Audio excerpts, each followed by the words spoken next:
Oshun? What you talking about, Oshun? Where is Oshun at? Hi, it's Ryan. So once again, we have an example of someone that don't know shit, talking shit about shit they don't know. So I'm gonna educate her and I'm gonna educate you. We're talking about the 7 African powers. This is the image that's used for the 7 African powers. That's a saint statue. But this is also the 7 African powers. That's another image for the 7 African powers. She was asking where the Orishas were. Well, in this 7 African powers statue, you do have the Orishas at the foot of Jesus. So we need to talk about what are the 7 African powers, because a lot of people don't understand they're not the Orishas. The 7 African powers are spirits of the dead. More accurately, they are the spirits of the slaves that were brought over in the transatlantic slave trade from 7 different tribes. And those 7 tribes were from the Congo, they were Igbo, they were Yoruba, they were Akan, Mandi or Mandinka, Mbundu, and the Fon people. Those are the 7 African powers. Our saints in the diaspora.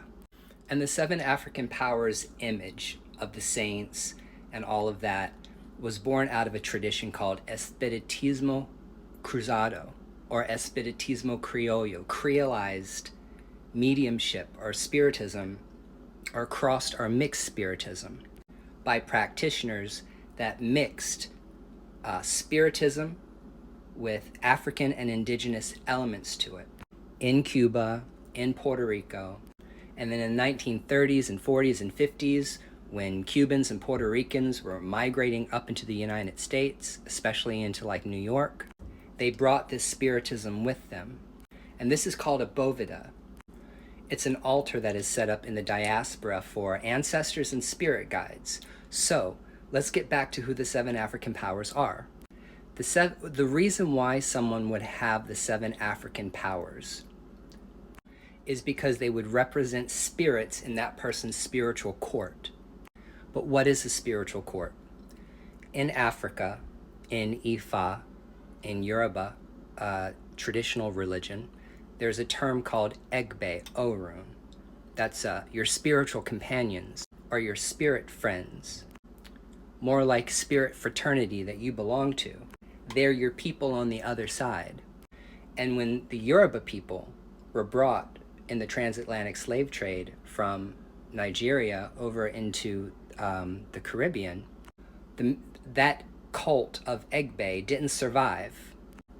So there's no initiation for Egbe in the diaspora. However, because there wasn't, that's where the Boveda comes from.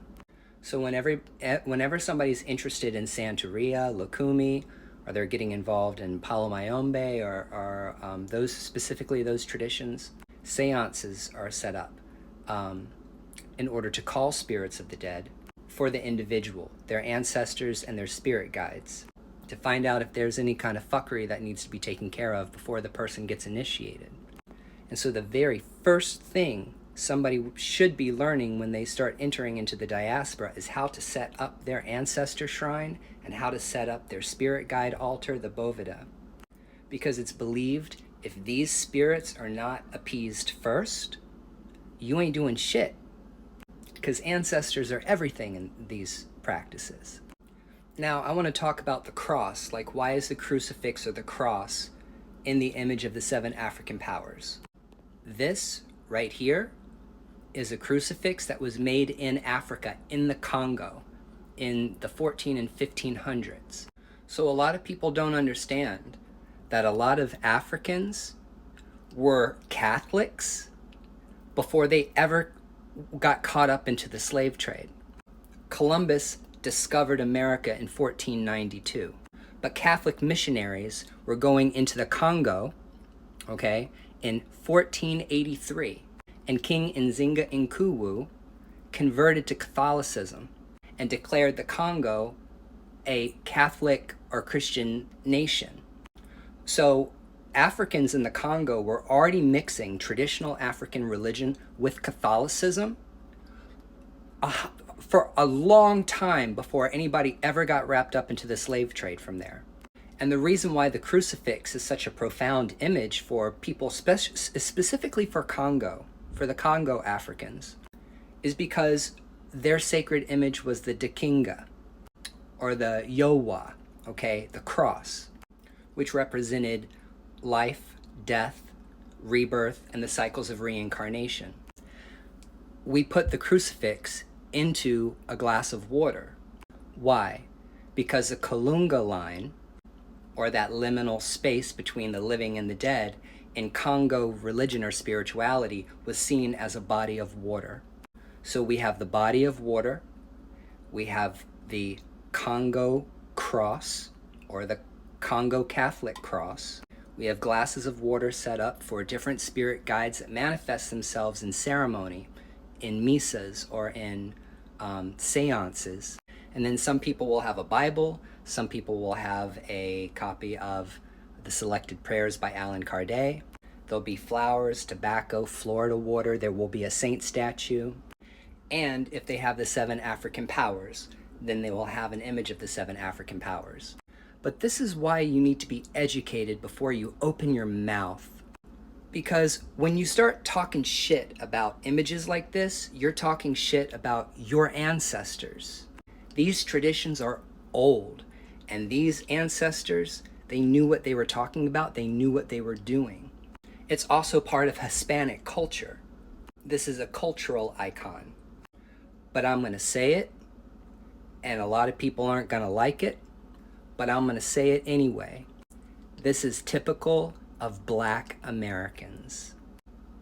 Black Americans really are uneducated when it comes to African spirituality and when it comes to Hispanic culture and how these traditions were preserved for hundreds of years.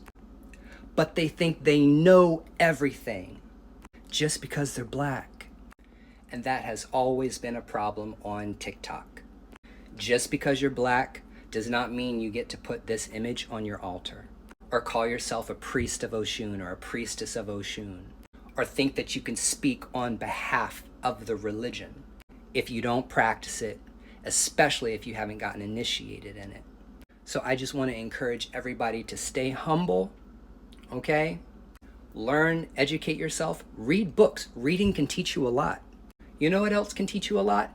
AI. If you have a question about something, open ChatGPT, open Google Gemini, open up Claude, give them a picture of what it is that you're confused about, and you might find out what it means before you make yourself look like a dumbass on TikTok. You okay, bye?